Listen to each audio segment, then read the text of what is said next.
आज की इस क्लास में सभी भक्तों का स्वागत है। अभी हम कीर्तन से स्टार्ट करेंगे। जय राधा माधव कुंज बिहारी, जय राधा माधव कुंज बिहारी, जय गोपी जन वल्लभ गिरिवर धारी, जय गोपी जन वल्लभ गिरिवर धारी, यशोदानंदन ब्रज जन रंजन, यशोदानंदन ब्रज जन रंजन, यमुना तीरा वनचारी, यमुना तीरा वनचारी, जय राधा माधव कुंज बिहारी, जय राधा माधव कुंज बिहारी, हरे कृष्णा कृष्णा कृष्णा हरे हरे, हरे राम राम राम हरे हरे, हरे कृष्णा कृष्णा कृष्णा हरे हरे, हरे राम राम राम हरे हरे,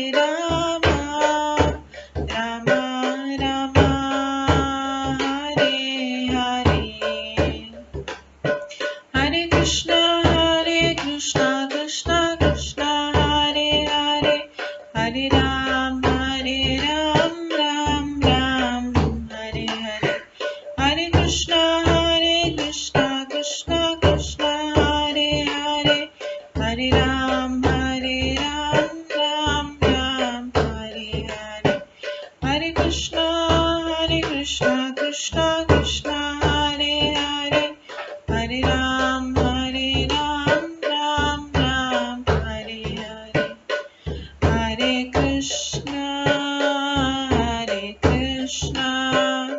कृष्णा कृष्णा हरे हरे, हरे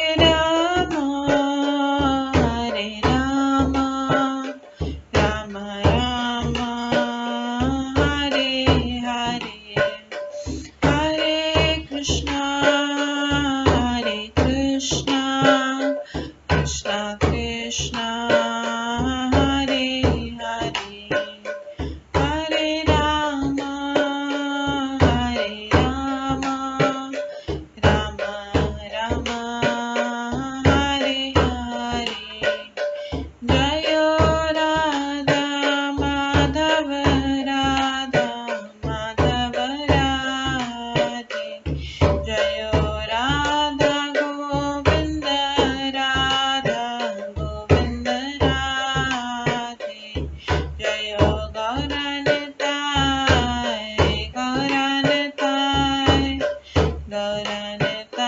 जय गौरनताय, जय जय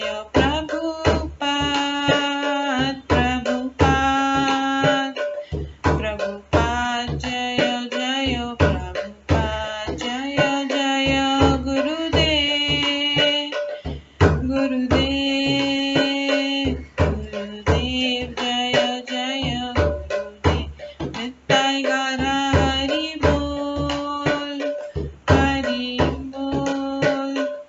हरि बोल नित्य गौर हरि बोल। गौर प्रेमानंदे हरि हरि बोल। हरे कृष्णा। आज की इस क्लास में सभी भक्तों का स्वागत है। हम मंगलाचरण से स्टार्ट करेंगे। ॐ अज्ञानतिमिरन्धस्य ज्ञानाञ्जनशलाकया चक्षुरुन्मिलितं येन तस्मै श्रीगुरुवे नमः। श्रीचैतन्यमनोभीष्टं स्थापितं येन भूतले स्वयं रूप कदा मह्यं ददाति स्वपदान्तिकम्। वन्देऽहं श्रीगुरो श्रीयुतपदकमलं श्रीगुरुं वैष्णवांश्च श्रीरूपं साग्रजातं सहगण रघुनाथान्वितं तं सजीवं साद्वैतं सावधूतं परिजनसहितं कृष्णचैतन्यदेवं श्रीराधाकृष्णपादान् सहगण ललिता श्रीविशाखान्वितांश्च नमो विष्णुपदाय कृष्णपृष्ठाय भूतले श्रीमते भक्तिवेदान्त स्वामिन्निति नामिने। नमस्ते सरस्वती देवे गौरवाणी प्रचारिणे निर्विशेष शून्यवादी पाश्चात्य देशतारिणे। वाञ्छाकल्पतरुभ्यश्च कृपा सिन्धुभ्येव च पतितानां पावनेभ्यो वैष्णवेभ्यो नमो नमः। जय श्री कृष्ण चैतन्य प्रभु नित्यानंद श्री अद्वैत गदाधर शिवासादि गौर भक्तवृंद। हरे कृष्णा कृष्णा कृष्णा हरे हरे, हरे राम राम राम हरे हरे। ओम नमो भगवते वासुदेवाय। ओम नमो भगवते वासुदेवाय। ओम नमो भगवते वासुदेवाय।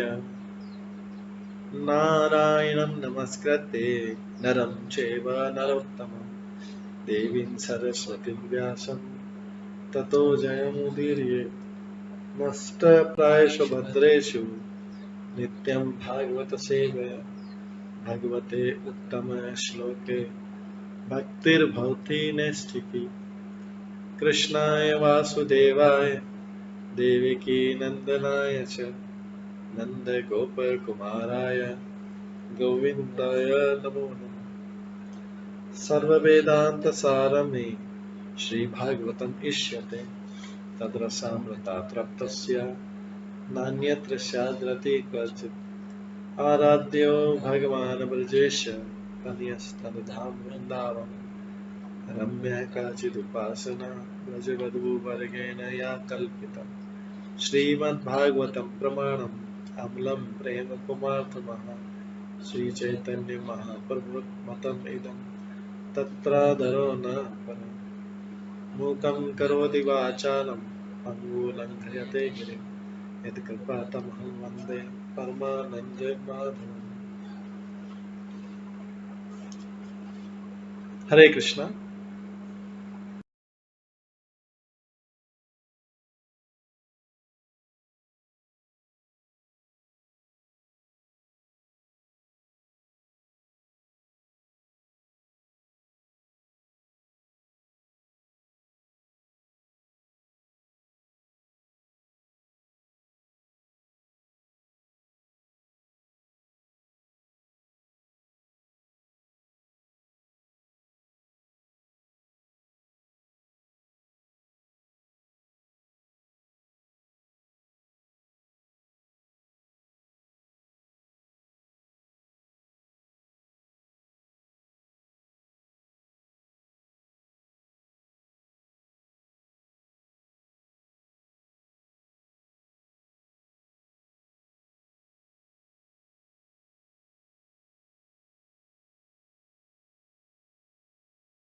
हरे कृष्णा। आज की इस क्लास में सभी भक्तों का स्वागत है। कल हम श्रवण कर रहे थे श्रीमद् भागवतम के 10वें स्कंद के 71वें अध्याय से, जिसमें भगवान की इंद्रप्रस्थ यात्रा है। कल हमने ये भी श्रवण किया था, भगवान ने राजा के रूप में एक तरफ जरासंध के द्वारा बंदी बनाए गए 20,000 राजाओं का दूत आया था और दूसरी तरफ नारद मुनि आए थे युधिष्ठिर का निमंत्रण लेके आए। युधिष्ठिर ने आपको राष्ट्रीय यज्ञ की सलाह के लिए दिया। तो कल हमने श्रवण किया था, भगवान स्वयं भी उनके इस उदाहरण के द्वारा हमें समझाना चाहते थे। तो उन्होंने उद्धव से सलाह ली कि उद्धव, क्योंकि उद्धव महान भक्त हैं, भगवान के मित्र, वेलविशर और महान भक्त हैं, उचित सलाहकार। उद्धव ने भगवान उद्धव को सही सलाह का श्रेय देना चाहते थे। उद्धव ने उनसे कहा, तो उद्धव ने भी प्रायोरिटी देखी अपनी। इसके लिए इधर तो जरासंध के द्वारा बंदी बनाए गए 20,000 राजा कष्ट पा रहे थे, दुखी हो रहे थे, और इधर युधिष्ठिर महाराज ने बुलाया था राष्ट्रीय यज्ञ करने की सलाह से। तो इसमें एक तरफ वो राजा लोग क्राइसिस में है, कष्ट में है, और इधर युधिष्ठिर महाराज राष्ट्रीय यज्ञ बुला रहे हैं। किसको प्रायोरिटी दूं? कोई भी भौतिकतावादी व्यक्ति बोलेगा वो राजाओं को देना चाहिए, कष्ट पा रहे हैं वो 20,000 राजा, उनको जरासंध कभी मार देगा। लेकिन उद्धव ने सलाह दी, आप युधिष्ठिर महाराज, नारद मुनि ने जो नारद मुनि को भेजा, आप युधिष्ठिर महाराज की, नारद मुनि की सलाह मानी, जैसे नारद, और युधिष्ठिर महाराज के पास जाइए। उस एक काम करने से आपके दूसरे काम हो जाए। तो भगवान स्वयं अपने उदाहरण से बता रहे हैं कि किस प्रकार उन्होंने पहले, उद्धव ने बताया कि पहले आप वहां जाइए, राष्ट्रीय के करने जाइए, और जब राष्ट्रीय करने जाएंगे तो आपको पृथ्वी को तो जीतना ही पड़ेगा। उस प्रोसेस में आप जाके जरासंध का भी वध कर देना, भीम के द्वारा वध हो। तो इसी तरीके से एक काम करने से सारे काम हो जाएंगे। ये क्योंकि युधिष्ठिर महाराज भगवान के शुद्ध भक्त, उनका निमंत्रण ज्यादा इंपॉर्टेंट है बजाय कि 20,000 राजा। वो अपना कष्ट से कैद में थे, बंदी में थे, अपने कर्मों का फल भोग रहे थे, लेकिन भगवान ने जाके छुड़ाया क्योंकि उन्हें प्रार्थना की। लेकिन किसको पहले प्रायोरिटी दी, किसको पहले प्राथमिकता दी? युधिष्ठिर। युधिष्ठिर के निमंत्रण को, जबकि वहां क्राइसिस नहीं था, वहां कोई क्राइसिस नहीं था। युधिष्ठिर के निमंत्रण, क्योंकि उसको राष्ट्रीय करना था और भगवान से सलाह लेनी थी। ये हमने कल श्रवण किया। तो बोलते हैं उद्धव बोलते हैं एक एक करके कि क्यों ऐसी सलाह देना हूं मैं? हे कृष्ण, जरासंध का वध निश्चित उसके विगत पापों का ही फल है, उसके बाद आपके द्वारा होगा, इससे प्रभुत लाभ होगा, निस्संदेह से आपको मन वांछित यज्ञ संभव हो सकेगा। तो बताते हैं कि जरासंध की मृत्यु होने से शिशुपाल को मारना और अन्य लक्ष्यों को पूरा हो जाएगा, और बाकी जो राजा लोग हैं, 20,000 राजा लोग जो भी कैद में हैं और संकट के लिए प्रार्थना कर रहे हैं, अपनी शुद्धता के कारण बचा लिए जाएंगे। और विपाक सूचित करता है कि जरासंध अपनी दुष्टता के कारण मारा जाएगा। हर हालत में उद्धव द्वारा बताई गई योजना राजसूय यज्ञ संपन्न करने के लिए अत्यंत उपयुक्त, जो भगवान तथा युधिष्ठिर इत्यादि भगवान के शुद्ध भक्त पांडवों की इच्छा। तो इसमें किसी भी अगर मटेरियलिस्टिक व्यक्ति और उसके निर्णय के बीच में किया जाए, दोनों का निर्णय अलग अलग रहेगा, एक दूसरे का अपोजिट रहेगा। यहाँ राजसूय यज्ञ की सलाह को, जबकि उसमें कोई क्राइसिस नहीं है, उसको प्रथम प्राथमिकता दी जा रही, वो इंपॉर्टेंट है। ये संसार का तो चलता रहेगा सारा, ये रोज का काम है, लोगों का मरना जीना रोज का काम। लेकिन भगवान का, हमारा मरना जीना जो है, वो हम भगवान में किस तरह से अपना, उनको किस तरह से प्राथमिकता दे। श्री शुक वाचा, इसके बाद इस उद्धव के इस कहने के बाद में सुखदेव गोस्वामी कहते हैं, इति उद्धव वच राजन इति उद्धव वच राजन सर्वतः भद्रमच्युतम देवर्षि यदु वृद्धा च कृष्ण च प्रत्यपूजयन्।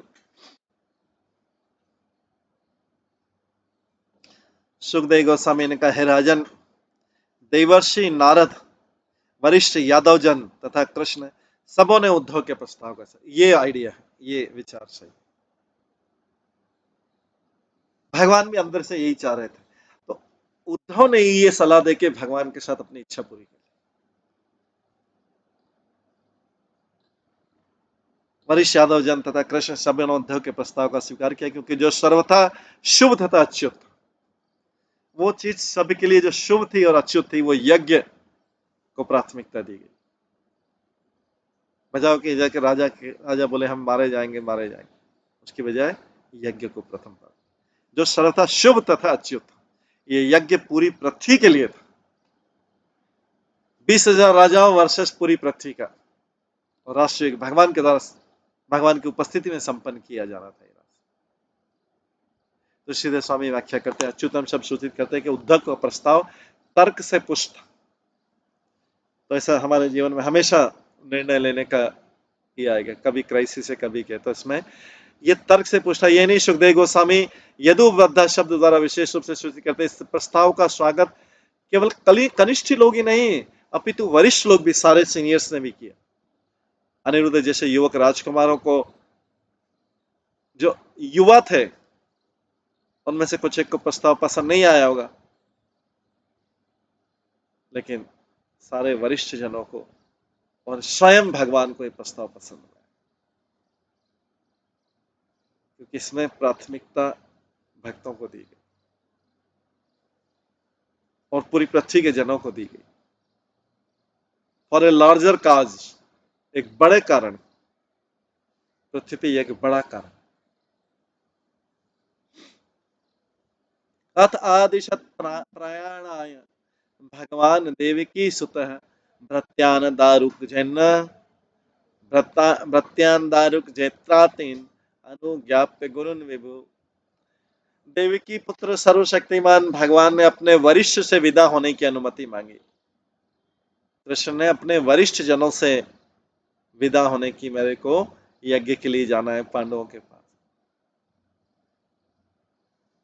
तत्पश्चात उन्होंने दारुक, जो उनका सारथी था, जैत्र इत्यादि सेवकों को प्रस्थान करने की तैयारी की। यहाँ पर जिन वरिष्ठ जनों को लिखे हुए थे कृष्ण के पिता, कृष्ण ने भगवान होते हुए अपने पिता वसुदेव, जो महान व्यक्ति थे, वसुदेव इसलिए नहीं थे कि कृष्ण के पिता थे,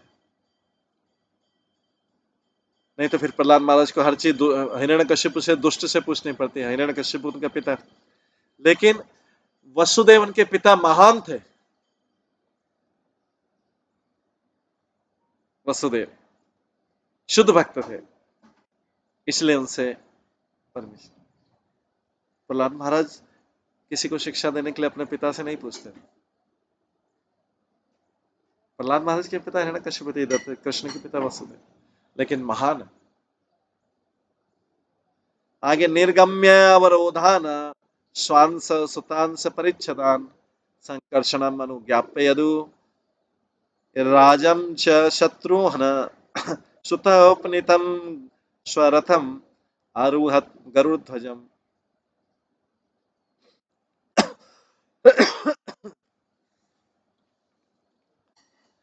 हे शत्रुहंता,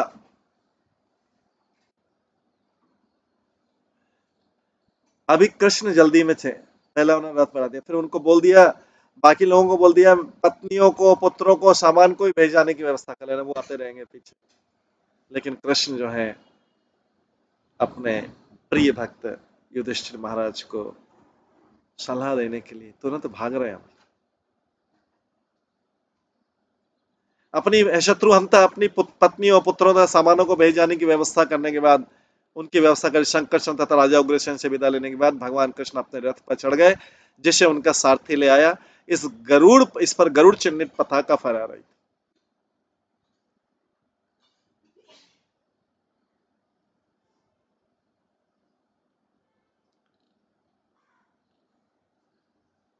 तो वो लोग बाद में ज्वाइन कर लेंगे उनको पीछे रथ भगाते हुए, बट कृष्ण यहाँ जल्दी में।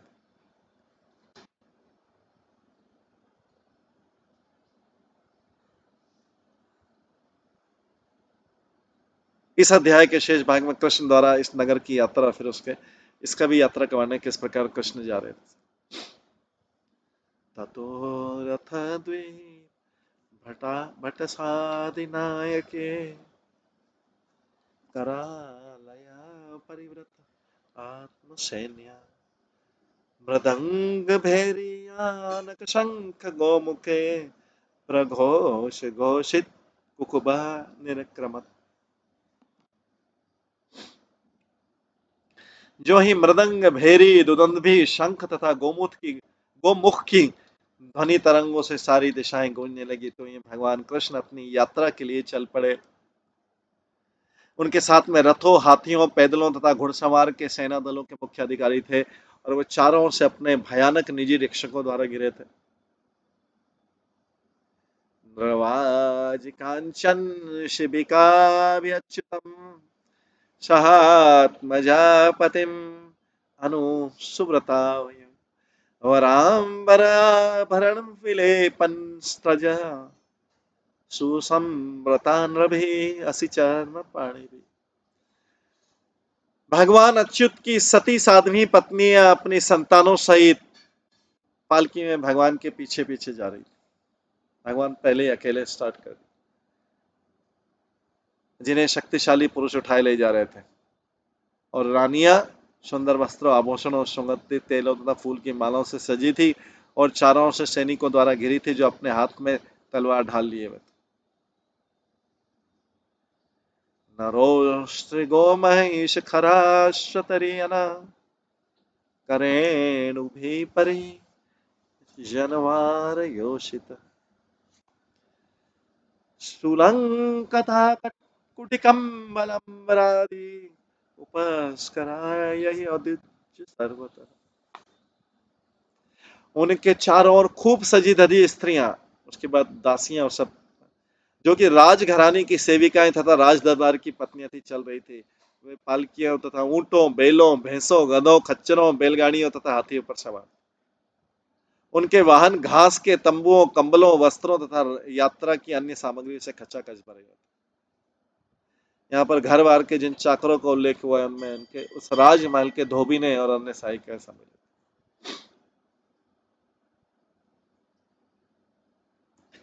बलम बृहत ध्वज पटछत्र चामरे वरायुधाभरण किरण वर्मभि दिवांशुभि तुमुल रमम बभो रवे यथा रवण क्षुभितति मिंगलोर्मभि। भगवान की सेना राशि छाते, चामर, पंखों तथा लहराती पताकाओं के विशाल ध्वल दंडों से युक्त। दिन के समय सूर्य की किरणों सैनिकों के उत्तम हथियार, गहनों तथा किरीट तथा कवचों से परावर्तित होकर चमक रही थी। इस तरह जय जयकार तथा कोलाहल करती कृष्ण की सेना ऐसी लग रही थी मानो क्षुब्ध लहरों तथा तिमिंगल मछलियों से आलोड़ित समुद्र हो। अथो मुनि यदुपतिना सभाजिता प्रणम्य तं हृदि विदतत् विहाय स निशम्य तत्व्यसितमारतरणो मुकुंद संदर्शन निकृतेन्द्रिय।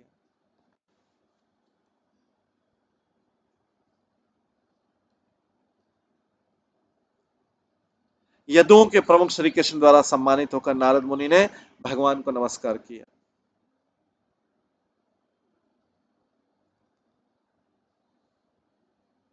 भगवान कृष्ण से मिलकर नारद की सारी इंद्रियां तुष्ट हो चुकी थी। इस तरह भगवान के निर्णय को सुनकर तथा उनकी पूजा स्वीकार करके उन्हें अपने हृदय में दृढ़ता से धारण करके नारद आकाश पर चले गए।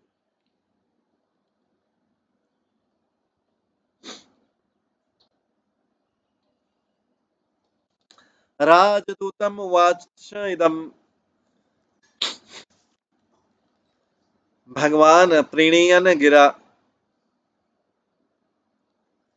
माभीष्ट दूत भद्रम व घाटयिष्यामि मा गदम।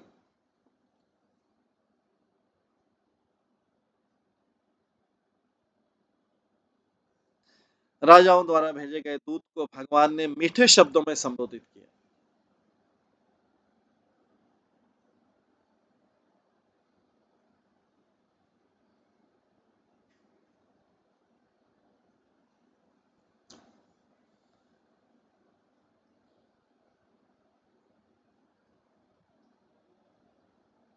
राजाओं द्वारा भेजे गए दूत को भगवान ने मीठे शब्दों में संबोधित किया।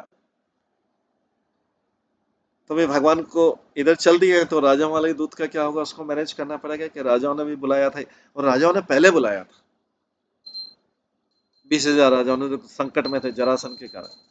उनसे बोलते हैं दूत, मैं तुम्हारे सौभाग्य की कामना करता हूं, मैं मगध के राजा के वध की व्यवस्था करूंगा, डरना मत, तुम भी जाओ।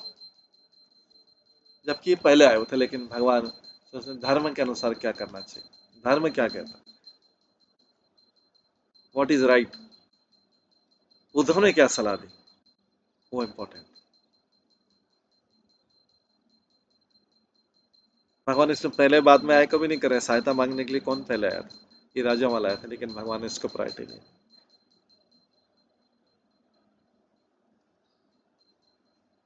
इति युक्त प्रस्थित दूतो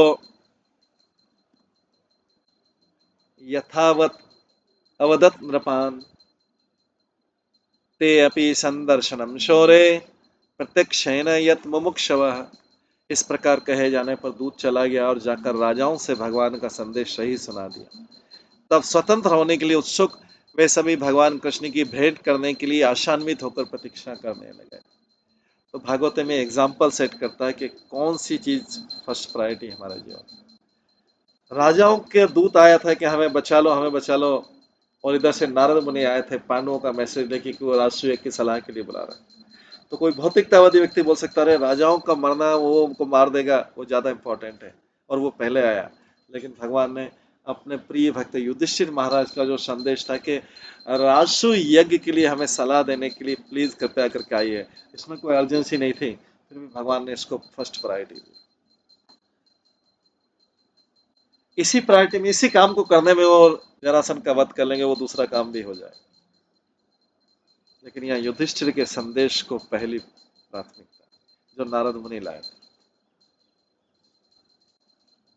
जो 20,000 राजाओं ने संदेश भेजा था कि हमको छुड़ा दो, जरासंध को मार दो, उसको सेकंड प्रायोरिटी, जबकि वो पहले आया था दूत। और उद्धव ने भी भगवान को यही सलाह दी कि ऐसा करना चाहिए। तो अभी भगवान कहाँ जा रहे हैं, हस्तिनापुर की तरफ जा रहे हैं युधिष्ठिर से। ये 20,000 राजाओं वाले दूत को भेज दिया कि जाओ, मैं कर दूंगा उसका रेट। आनर्त सौवीर मरुना तित्वा विनशम हरि गिरिना नदी अतीताय गिरिन नदी अतीयाय पूरे ग्राम ब्रजाकरण।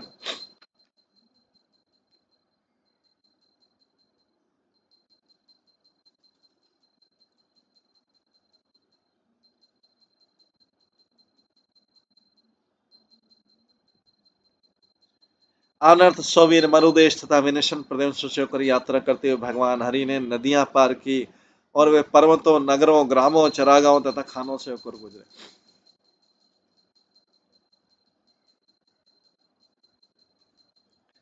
ततर्षद्वतीं तीर्त्वा मुकुंद अथ सरस्वितम पंचालन अथ मत्स्यान च शक्र प्रस्थम अथागमन।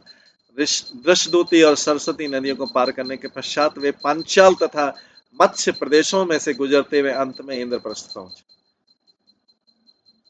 पांडवों की राजधानी हस्तिनापुर नहीं, इंद्रप्रस्थ पहुंचे। हस्तिनापुर कौरवों की राजधानी, दोनों हालांकि पास पास है। तम उपागतमाकर्ण्य प्रीत दुर्दर्शनम नृणाम अजात शत्रु निरगात स उपाध्याय सुरत व्रत। राजा युधिष्ठिर यह सुनकर अति प्रसन्न हुए कि दुर्लभ दर्शन देने वाले भगवान आ चुके हैं। भगवान कृष्ण से मिलने के लिए राजा अपने पुरोहितों तथा प्रिय संगीतों समेत बाहर आ गए। तो भगवान की प्रथम प्राथमिकता हुई अपने भक्त युधिष्ठिर की प्रसन्नता। जैसे भक्त की प्रथम प्राथमिकता होती है भगवान की प्रसन्नता, भगवान की फर्स्ट प्रायोरिटी होती है अपने भक्त की प्रसन्नता। युधिष्ठिर बहुत प्रसन्न हुए, बहुत प्रसन्न हुए। कैसे दुर्लभ दर्शन वाले भगवान मेरे एक संदेश पे आ गए, द्वारका से चल के आ गए। मैंने राष्ट्रीय की सलाह के लिए बुलाया था। तो युधिष्ठिर महाराज बहुत प्रसन्न है। और भगवान का पर्पज ये कि भक्त को प्रसन्न करना, क्योंकि भक्त का उद्देश्य रहता है भगवान को प्रसन्न। इसके बाद गीत वादित्र घोषेण ब्रह्म घोषेण भूयसा अभ्ययात स ऋषिकेशम प्राणा प्राणम इव आदृत। वैदिक स्तुतियों की उच्च ध्वनि के साथ में गीत तथा संगीत वाद्य गूंजने लगे और राजा ने बड़े आदर से भगवान ऋषिकेश से मिलने के लिए आगे बढ़े। बाहर आ गए थे मल से और सबको, सारी प्रजा वजा सब जिस तरह ऐसे मिले जिस तरह इंद्रियां प्राणों से मिलने आगे बढ़ती।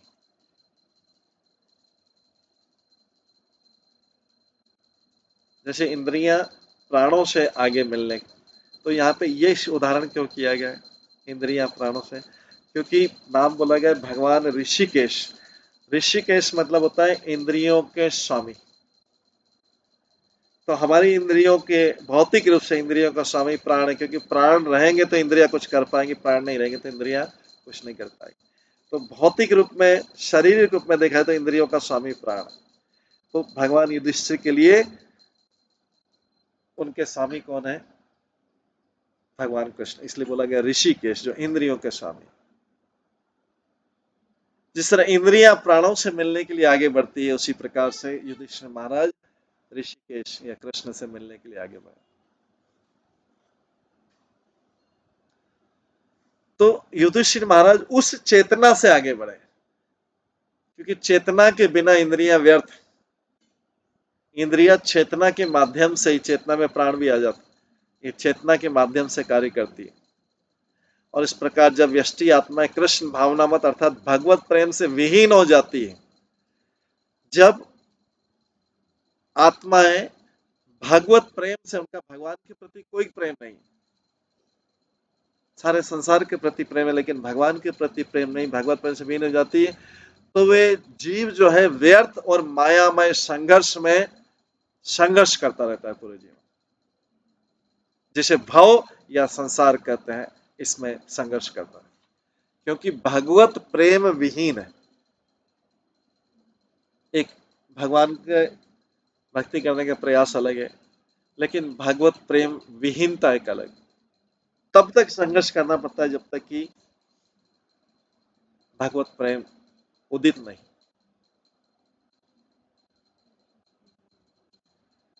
जैसे कोई छोटा बालक है, अगर वो डिसाइड कर ले कि मैं माता से प्रेम नहीं करूंगा, छोटा बालक निश्चय कर ले कि मैं माता से प्रेम नहीं करूंगा, तो उसका जीवन तो बहुत संघर्षमय हो जाएगा। छोटा बालक, उसका जीवन तो संघर्षमय हो जाएगा। उसी प्रकार से जीव अगर भगवत प्रेम नहीं करेगा तो उसको संघर्ष ही संघर्ष, हर पग संघर्ष।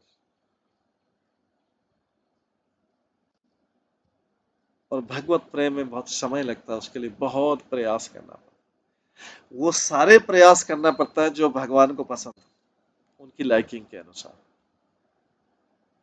जब उनकी लाइकिंग के अनुसार कई कई वर्षों तक, कई कई जन्मों तक ऐसे प्रयास होंगे, तब भगवान के अंदर हमारे प्रति प्रेम उदित होगा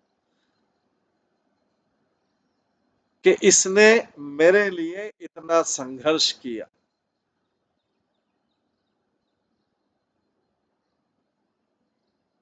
तब जाके भगवान के अंदर हृदय में हमारे प्रति करुणा जागृत होगी। कब करुणा जागृत होगी? जब भगवान, सारे प्रयास भगवान को प्रसन्न करने के लिए किए जाएंगे और भगवान इस भौतिक जीवन में हमारा संघर्ष देखेंगे कि ये सारे प्रयास इसके मेरे, वो संघर्ष देखते देखते फिर भगवान के हृदय में करुणा होती है।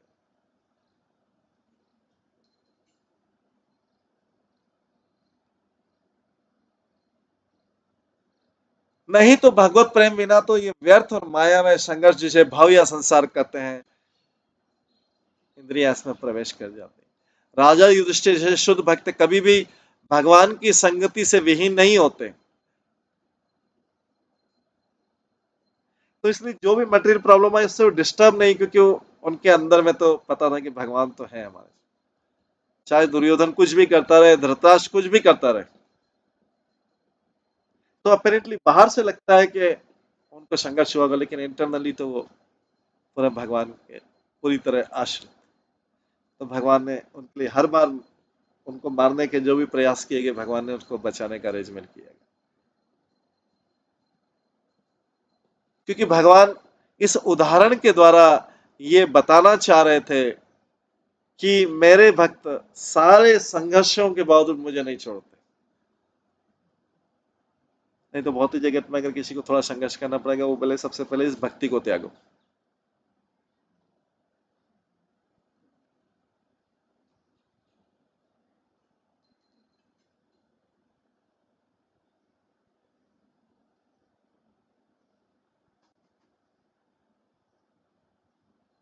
राजा युधिष्ठिर जैसे शुद्ध भक्त कभी भगवान की संगति से भी नहीं होते, क्योंकि वे भगवान को सदा अपने हृदय में रखते हैं। फिर भी जब वे दीर्घकालीन वियोग के पश्चात उनका दर्शन करते तो उन्हें विशेष आनंद की अनुभूति है। लेकिन फिर भी बहुत समय बाद भगवान से मिल रहे। भगवान द्वारका में थे तो द्वारका से बीच बीच में पहले रोज मिलते थे, अभी रोज नहीं मिल रहे, कुछ कुछ महीना बाद में भगवान द्वारका से आए इंद्रप्रस्थ। दृष्टा विलिक दृष्टा विक्लिन्न हृदय कृष्णं स्नेहेन पांडवः चिरात दृष्टम प्रियतमम सस्वजे अथ पुनः पुनः। जब राजा युधिष्ठिर ने अपने परम प्रिय मित्र भगवान कृष्ण को इतने दीर्घ वियोग के बाद देखा तो उनका हृदय स्नेह से द्रवित तो उठा और उन्होंने बारंबार भगवान का आलिंगन किया, भगवान को गले लगाया बारंबार।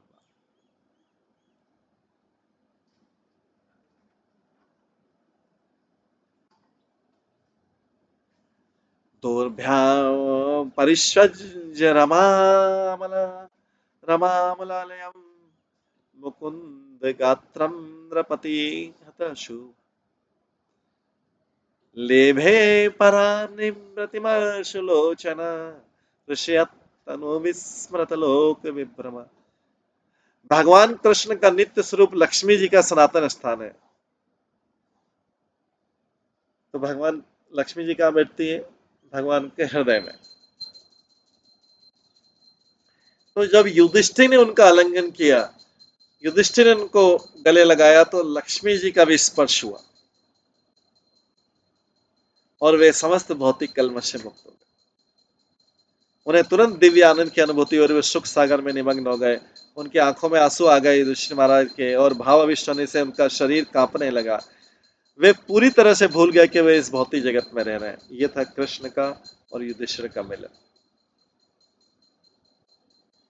तम्मातुलेयं परिरम्य निव्रतो भीमस्मयन् प्रेम जलाकुलेन्द्रिया यमो किरीटी चशुरत्तमं मुदा प्रवर्धवाष्पः परिरेभिरेच्युतम्। तब आंखों में आंसू भरकर भीम ने अपने ममेरे भाई मामा के लड़के कृष्ण का आलिंगन किया और फिर हर्ष से हंसने लगे। अर्जुन तथा जुड़वा भाई नकुल तथा सहदेव ने भी सर्वाधिक प्रिय अच्युत भगवान का हर्षपूर्वक आलिंगन किया और जोर जोर से रोने लगे।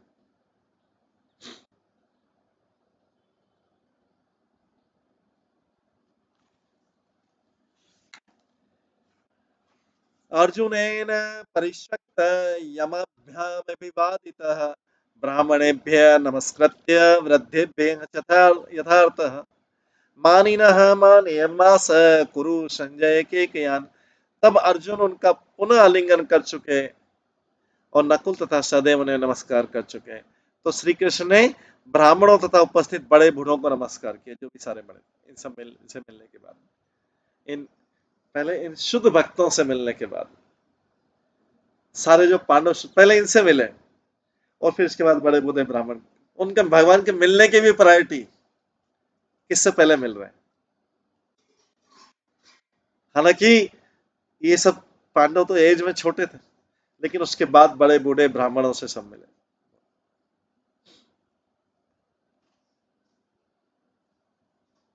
और श्रीधर स्वामी बताते हैं कि चूंकि अर्जुन कृष्ण के समान समझे जाते हैं, जब अर्जुन ने उन्हें नमस्कार करना चाहा तो कृष्ण ने अर्जुन की बाहें पकड़ ली, इससे जिससे न केवल आलिंगन कर सके, जिससे वो उनका केवल आलिंगन कर सके, उनके चरण नहीं छुए।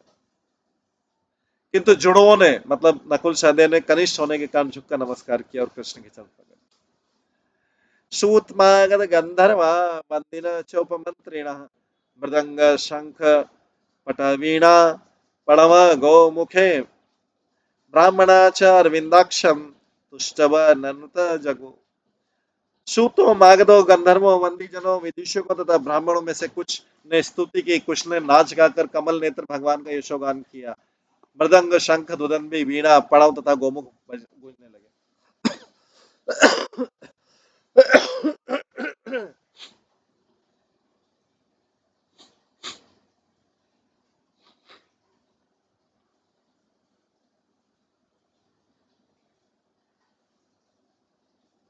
एवं सुरति पर्यस्तः पुण्य श्लोक शिखामणि संस्तूयमान भगवान विवेश अलंकृतम पुरम। इस तरह शुभ चिंतक संबंधियों से घिरकर तथा चारों ओर से प्रशंसित होकर विख्यातों के शिरोमणि भगवान कृष्ण सजे सजाए नगर में प्रविष्ट हुए।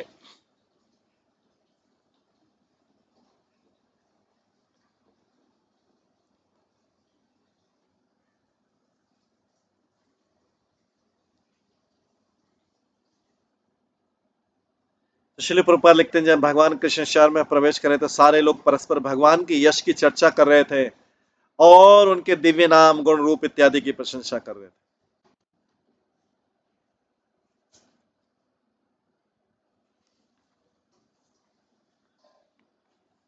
इस प्रकार से और आगे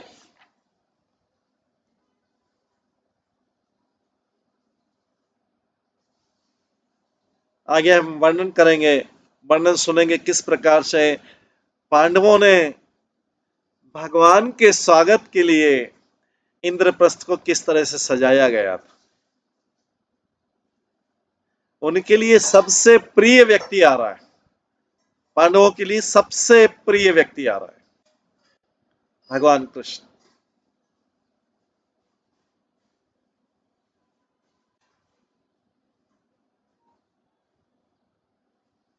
तो नगर की सारी स्त्रियां भी आ गई थी, इंद्रप्रस्थ की सारी, और सब प्रशंसा कर रही थी, सब प्रशंसा कर रही थी, भगवान की रानियों की प्रशंसा कर रही थी, उनकी दासियों की, कि इन स्त्रियों ने, इन्होंने भगवान की पत्नी बनने के लिए कौन सा कर्म किया था जिससे उत्तम उत्तम व्यक्ति अपने उदार मुस्कान तथा सर्व क्रीड़ा युक्त दीर्घ चितनों से उनके नेत्रों को सुख प्रदान कर। इन स्त्रियों ने कौन सा कर्म किया था जिनमें इन्हें भगवान अपने पति के रूप में लिया। ये इंद्रप्रस्थ की स्त्रियां इनके भाग्य की प्रशंसा कर रही, यहाँ की दासियों की भी प्रशंसा कर रही है।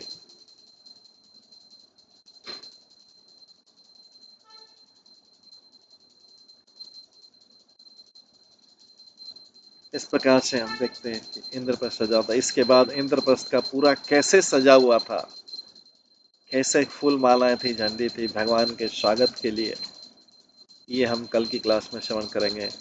आज की क्लास यहीं पे विराम देते हैं। सभी भक्तों का बहुत बहुत धन्यवाद। सब भक्त एक बार हरे कृष्ण महामंत्र का जप करें। हरे कृष्णा कृष्णा कृष्णा हरे हरे, हरे राम राम राम। श्रीमद् भागवत महापुराण की जय, श्री प्रभुपाद की जय, सभी भक्तगणों की जय। हरे कृष्ण।